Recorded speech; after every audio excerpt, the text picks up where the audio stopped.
and I am making a video of how the world distorts shapes and sizes depending on what you're using.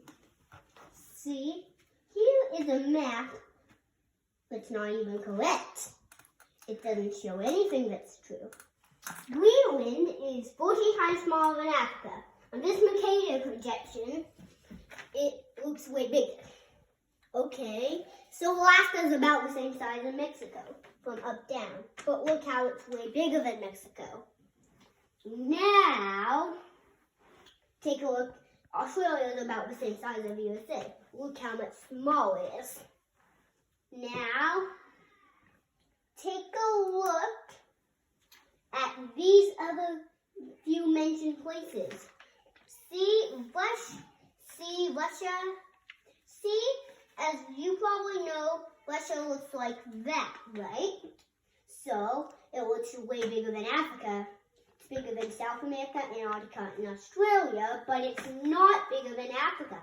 In fact, you can fit it like 3 times, just like you can fit Texas 3 times in Alaska, even though it looks like you could fit it more like 7 times in Alaska. So, you fix all of this using a globe. Globe show everything perfect. Plus, it also shows the axial tilt, which Earth does have, which this map does not. So, when you ever move something, so if Wyoming gets like this at the bottom, it will only keep going more distorted and keep going upward until it gets the complete wrong shape that it has.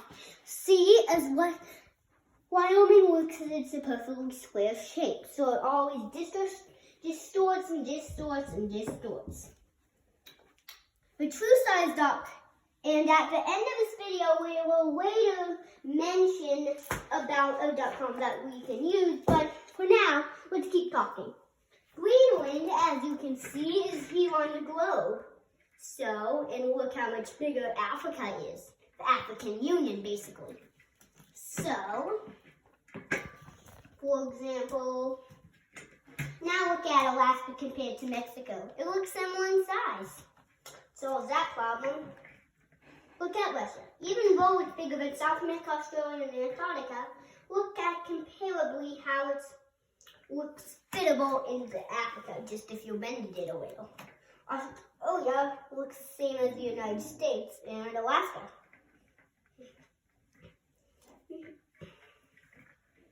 Take up the Antarctica, that looks big on a map, and it looks small. See? You may not see because it's at the bottom of Earth, but you get it.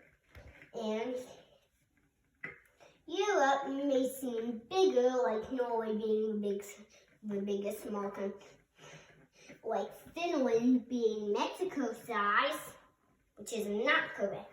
As you can see, Europe's a teeny continent, smaller than Brazil, Argentina, USA, Canada, Russia, China, about the size of India, Australia, and Antarctica. All those continents are bigger than Europe. Sorry, no offense, Europe. And this is a consideration with, and look how big that gigantic island looks like, and the Queen Elizabeth Island channel looks like, when you can see that island on this globe looks like a teeny thing just as big as Latvia. Okay, so we got that right. And one projection that I would like to mention is the Robertson projection. The orange peel projection makes everything look like an orange peel. And don't forget about the projection that looks like a heart. And a lot of other projections. These projections result in minor changes. The best way to look at it is to look at a digital map, a picture of the world that looks 3D, or a globe itself. on Google Maps, there's actually setting you can use to actually on Google Maps change it to speed or flat. Probably want speed if you want to look at the word flatly. So, there. That is good. Boom, boom, boom. Over, and in order to figure out how things actually size up on the map, go to truesize.com. The end.